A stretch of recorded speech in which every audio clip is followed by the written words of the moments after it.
대중가요 가운데 바램이라고 하는 노래가 있습니다. 가수 노사연 씨가 불러서 사람들에게 알려졌고 임영웅 씨가 불러서 크게 히트한 바램이라고 하는 노래. 가사가 너무 좋습니다. 내용이 이렇습니다.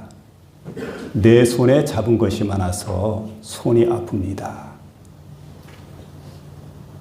등에 짊어진 삶의 무게가 온몸을 아프게 하고 매일 해결해야 할 일 때문에 내 시간도 없이 살다가 평생 바쁘게 살아왔으니 다리도 아픕니다.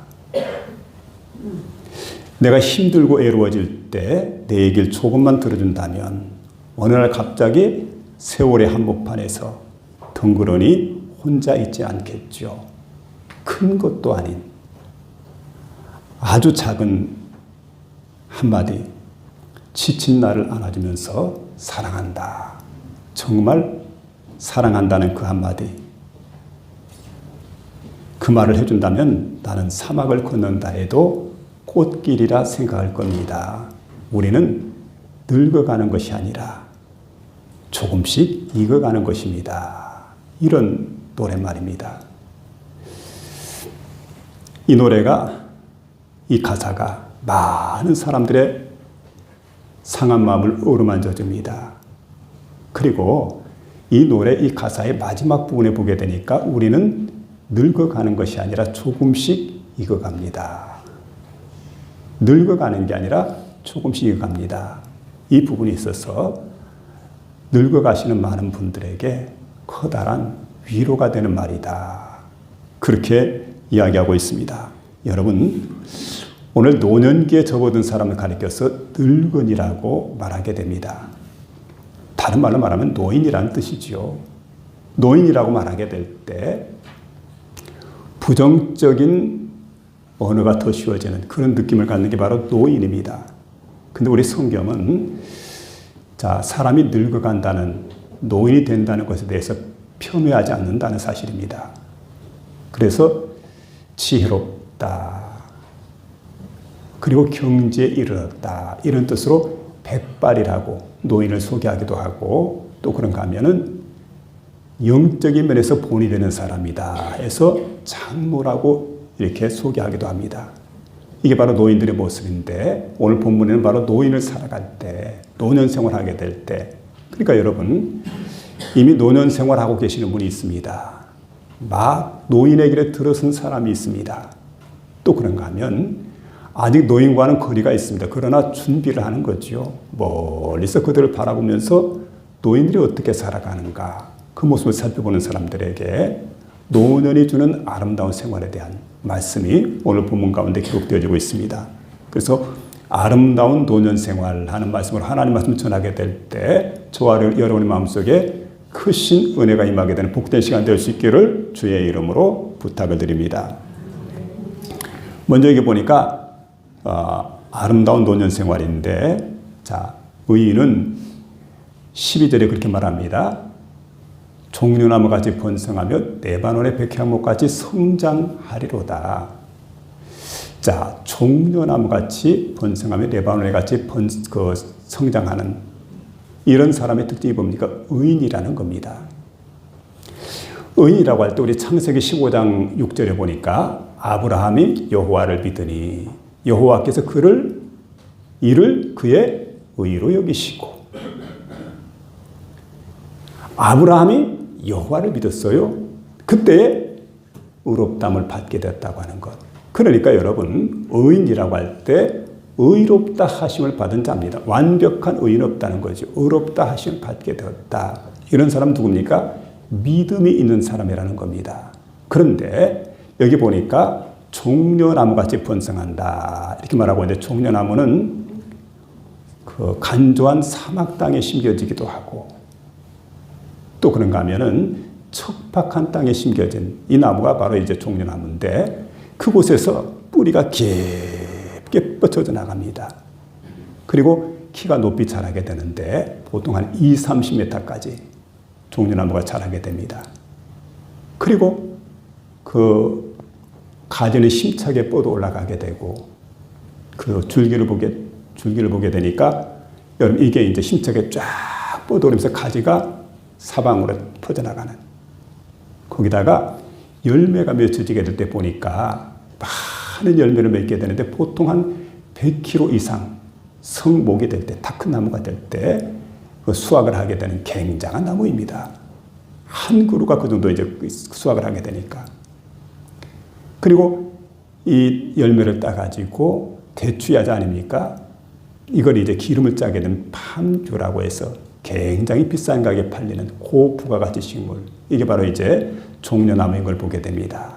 그래서 여러분, 의인은 누구냐? 사철풀은 시들지 아니하는, 그리고 어떻게 보면 여러분 이제 그 굉장히 노익장을 과시하는 그런 종려나무 같이 번성하게 된다. 그 다음에 여기 보니까 레바논의 백향목같이 성장하리로다. 백향목의 특징이 있습니다. 얼마나 사느냐? 1000년 이상을 산다는 나무입니다. 수천 년까지 갑니다.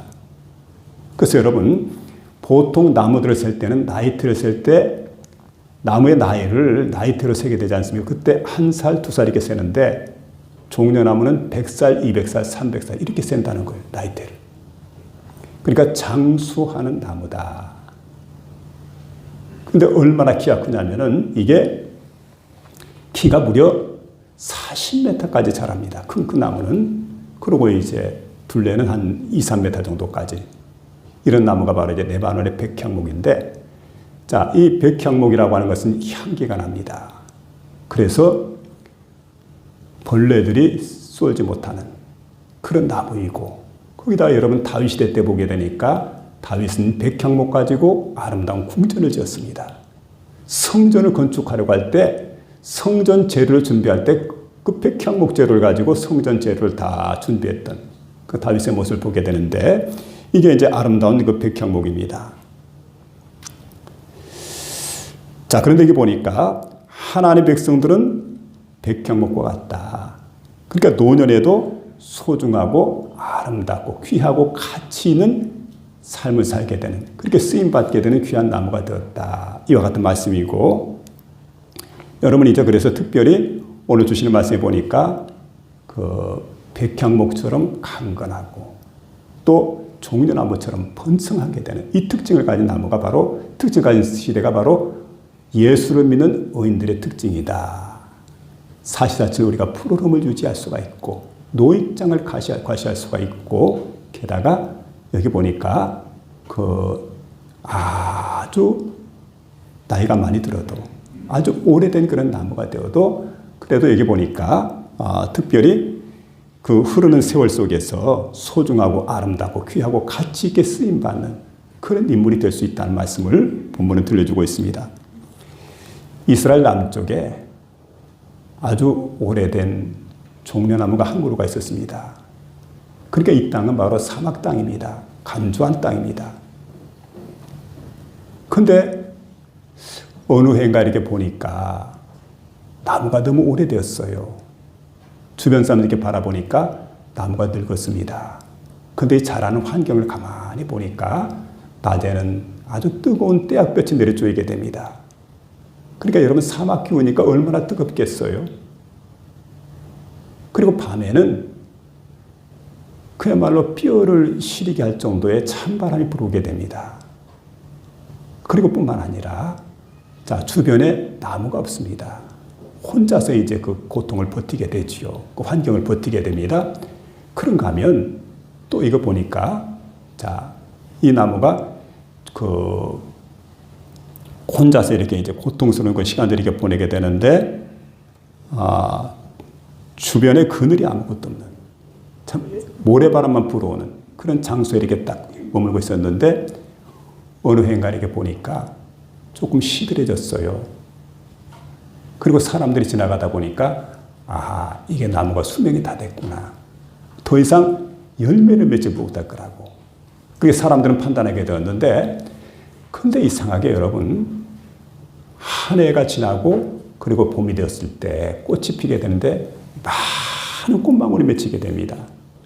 그리고 자세히 들여다보니까 꽃망울만 이렇게 맺힌 것이 아니고 조금 더 지나고 나니까 이게 아주 풍요롭게 탐스럽게 열매들이 열리기 시작을 하는데 나중에 이제 수확철이 돼서 보니까 열매가 단단합니다. 젊은 나무들보다 훨씬 단단해요. 그리고 훨씬 달콤합니다. 그리고 훨씬 더 풍성하게 열매가 열렸습니다. 이상하잖아요. 이유가 뭘까? 어떻게 해서 이렇게 일이 가능할까? 이 부분에 전문가이신 한 분이 이렇게 얘기를 하게 됩니다. 이 나무가 오랫동안 자랄 수 있었던 것, 그리고 많은 열매를 맺을 수 있었던 것, 우리 눈으로 볼 때 나무가 젊었을 때는 위로 성장을 한답니다.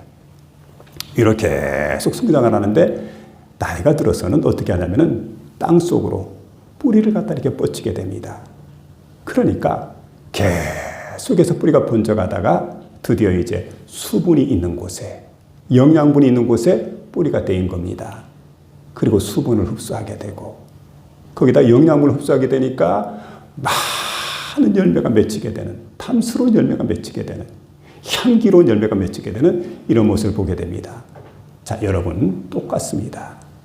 우리가 젊어서 보게 되면 그야말로 외적인 성장입니다. 신앙 부분도 그래요. 나타나는 부분, 보이는 부분이 잘 성장하지만 연세가 들어가게 되면 보이는 부분이 아닙니다. 보이지 않는 부분입니다.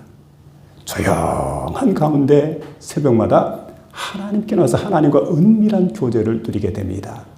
제가 보니까 그래요. 새벽에 기도 나오신 분이 연세 드신 분들입니다.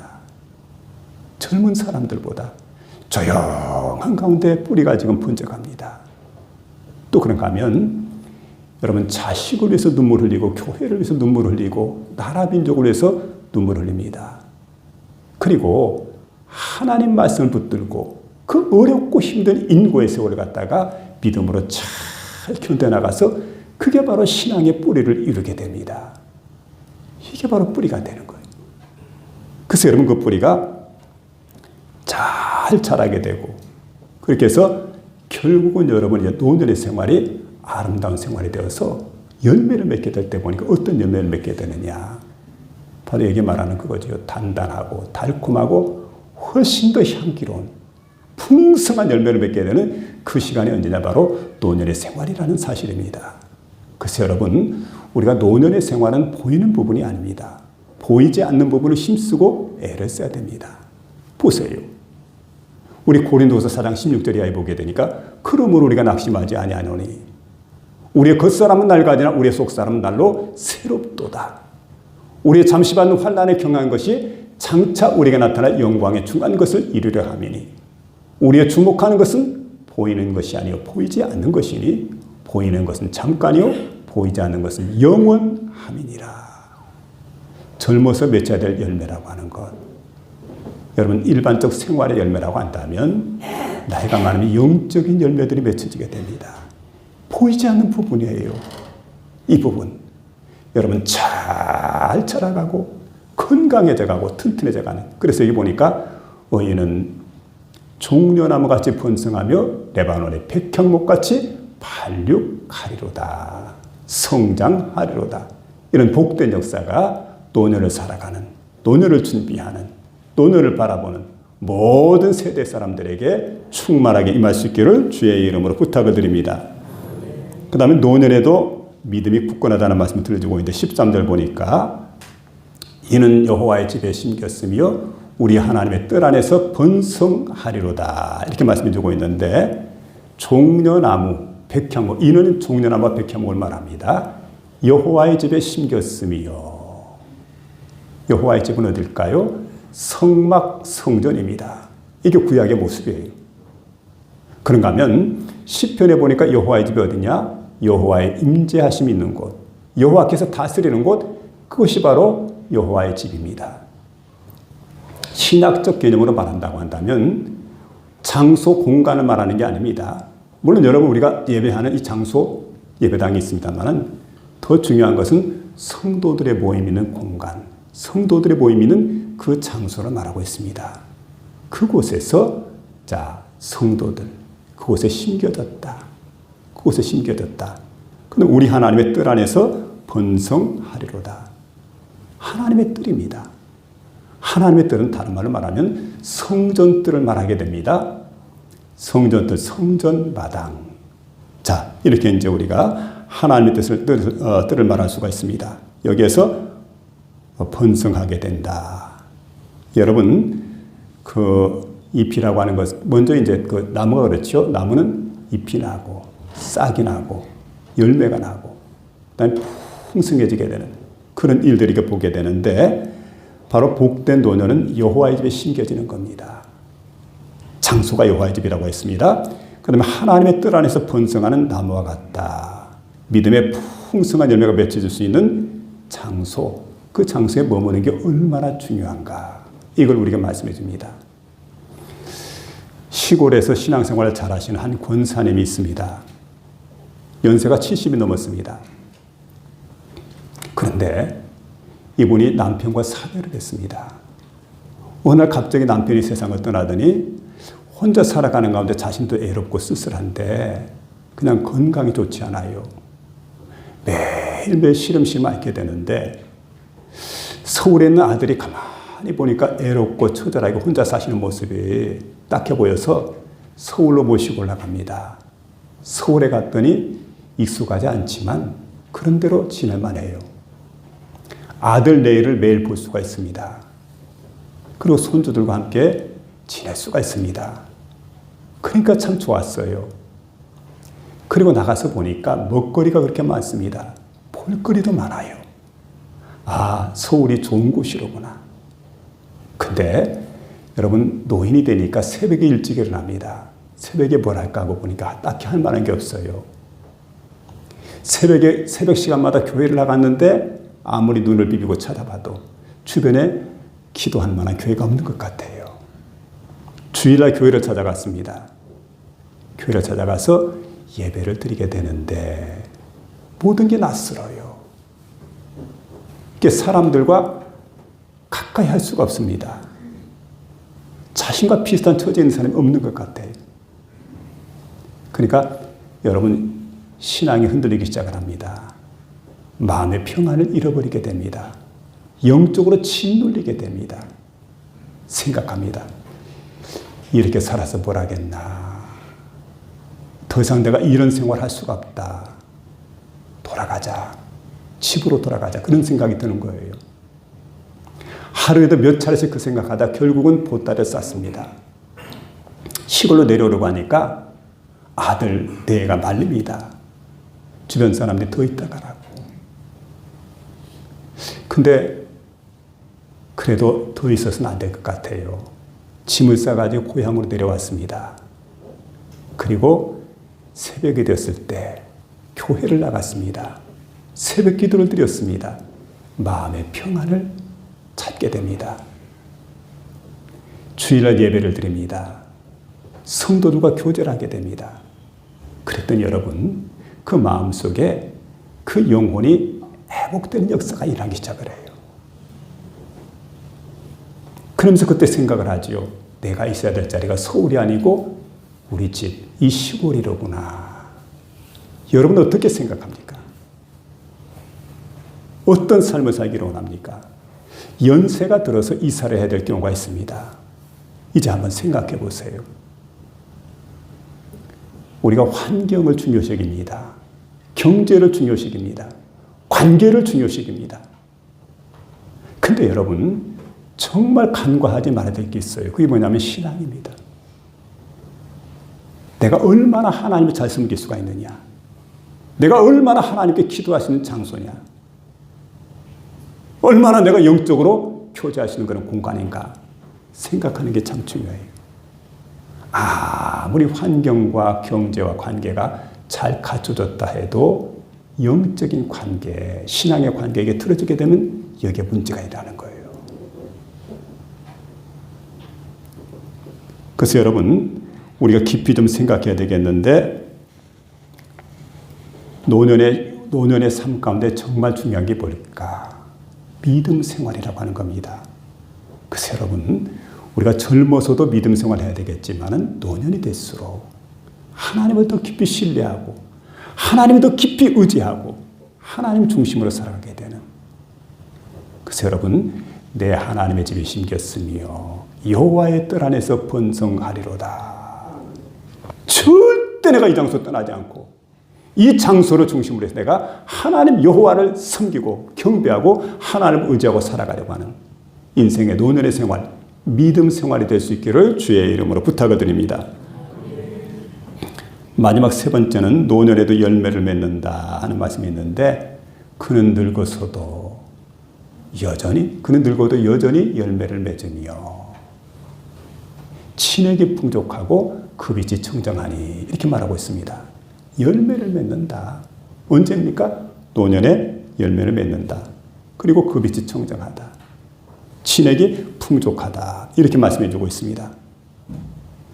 젊어서도 하나님은 열매를 맺게 하지만 늙어서도 깊은 열매를 맺게 하시는 하나님이신 줄을 여러분 믿고 살아가시길 바랍니다. 나무가 수백 년을 살아요. 나무가 수천 년을 살아요. 그러면 수십 년 열매 맺는 것, 수백 년 열매 맺는 것 문제가 안 됩니다. 여러분, 그래서 시인은 말합니다. 늙어도 여전히 결실하며 친액이 풍족하며 그 빛이 청청하리로다. 바로 이와 같은 역사가 나타나게 되는데 최근에 여러분 보이차를 마셔본 적이 있습니다. 수납디다. 그리고 저한테는 좀 맞는 것 같아요. 뭐 그렇다고 제가 자주 마시지는 않습니다. 그냥 귀하기 때문에. 근데 보리차가 아닙니다. 보이차하고 이제 연구를 해보니까 원래 중국이 이제 원산지 같고 중국 운남성 쪽에 대단히 보이차가 많습니다. 그런데 보이차 가운데는 두 종류지요. 하나는 재배차가 있고 또 하나는 야생차가 있습니다. 재배차라고 하는 것은 일단 품종을 개량을 했어요. 그리고 넓은 토지에다가 많은 양을 갖다가 심어가지고 여기서 이제 차를 갖다 따게 되는 재배차입니다. 그런가 하면 야생차가 있습니다.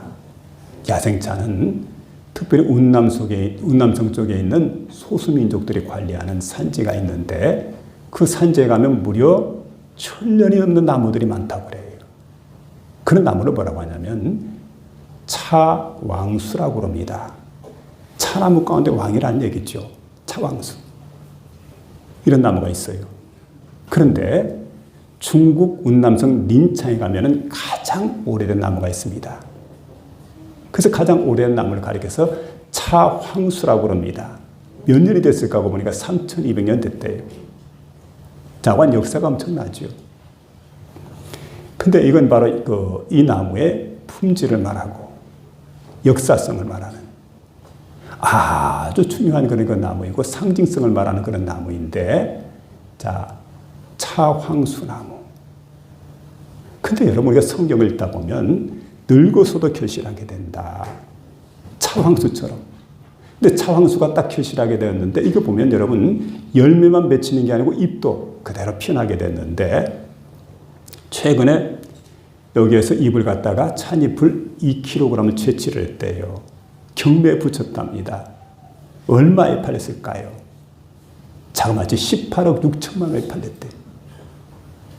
기네스북에 오를 만한 얘기죠. 굉장한 얘기입니다. 이게 바로 차황수라고 한 나무인데 제가 성경 읽다가 아브라함에 대한 대목에서 멈췄습니다. 여러분, 아브라함이 누굽니까? 늙어서 결실한 사람입니다. 도저히 불가능한 일이에요. 자신도 불가능하지만 자기 부인도 불가능합니다. 경수가 끊긴 지 최근에 끊긴 게 아니고 오래되었다는 얘기예요. 그런데 자신의 아내가 90세입니다. 자기 나이는 100세입니다. 그런데 아이를 낳았어요. 아들이 얼마나 귀합니까? 차황수 같아요. 그래서 여러분, 이 아들의 이름이 이삭입니다. 구원사에 있어서, 구속사, 이스라엘 구속사에서 절대적인 인물입니다. 그래서 성경은 말하잖아요. 아브라함과 다윗의 자손 예수 그리스도의 계보라. 그리고 난 다음에 아브라함이 이삭을 낳고 할 때 가장 먼저 등장하는 장면이 바로 아브라함이 이삭을 낳는 언제입니까? 늙어서. 결실했다는 얘기예요. 누가 그렇게 합니까? 하나님 여호와께서 늙어서도 결식해준다. 늙어도 결식이 된다. 그런 복된 역사가 여러분 전능하신 하나님을 통해서 우리의 삶 속에 나타나는 사실을 생각하면서 언제나 하나님을 중심으로 살아가는 저와 여러분 될 수 있기를 부탁을 드립니다. 그래서 우리가 여러분 이제 어떤 결실을 맺으면 믿음의 열매가 있어요. 디모데후서 4장 6절로 7절에 보게 되니까 믿음의 열매를 말합니다. 자, 여기에서 사도 바울이 이렇게 고백하게 됩니다. 내가 선한 싸움을 싸우고 달려갈 길을 마치고 믿음을 지켰으니 이제 후로 나를 위해서 의의 면류관이 예비되었으므로. 자, 믿음의 열매. 그래서 여러분, 믿음의 열매라고 하는 것은 바로 이제 이런 뜻이 있습니다. 이 수많은 제자들, 수많은 후배들이 있는데, 자, 그들 앞에 내가 믿음을 잃지 않았다, 이걸 주장하는 것보다는 믿음의 본을 보이는 거예요. 그래서 여러분, 하나님의 교회가, 온 세상이 바로 그 믿음의 본을 보였던 사도 바울의 그 행위를 널리 전하면서 노년에도 믿음의 열매를 갖다가 잃어버리지 않고 그대로 열매를 맺어가는, 우리 세대뿐만 아니라 다음 세대까지 이걸 갖다 전수해주는 그런 복된 역사가 일어나야 된다는 사실이죠. 그 다음에 기도의 열매가 있습니다. 누가복음 2장 36절에 보니까 안나의 기도가 대표적입니다. 안나가 어떤 여인입니까? 금식하며 기도했는데 과부된 지 84년 동안 하나님의 성전에서 메시아를 만날 것이라는 사인을 받고 기도하고 금식하고 그러다가 결국은 메시아이신 그리스도 예수가 오게 될 때 그를 향해서 예언의 말씀을 전하게 됩니다. 여러분, 기도의 열매가 맺혀지게 된 거죠. 우리가 세상을 살아가면서 기도의 열매를 좀 많이 맺어야 돼요. 자신을 위해서, 자식들을 위해서, 교회를 위해서, 나라와 민족을 위해서 충고하며 기도하다가 풍성한 열매가 맺혀지는 그런 복된 역사가 일어나시길 바랍니다. 마지막 세 번째는 지혜의 열매입니다. 잠언 16장 31절에 보니까 백발은 영화의 면류관이라 공의로운 길에서 얻으리라. 지혜는 단순한 경험 축적이 아닙니다. 하나님을 경외하게 될 때 하나님은 우리에게 지혜를 주십니다. 거기서 나오는 분별력과 그 삶이 성숙한 지경에 우리를 이르게 만듭니다. 오늘 특별히 우리가 이 말씀을 생각하면서 믿음의 열매로 믿음의 본을 남기시고 기도의 열매로 언제나 응답의 간증을 나누고 지혜의 열매로 다음 세대를 올바른 길로 생명의 길로 잘 이끌어주는, 그래서 여러분 복된 노년을 맞이하게 되는 저와 여러분 모두가 될 수 있기를 주의 이름으로 축원합니다. 하나님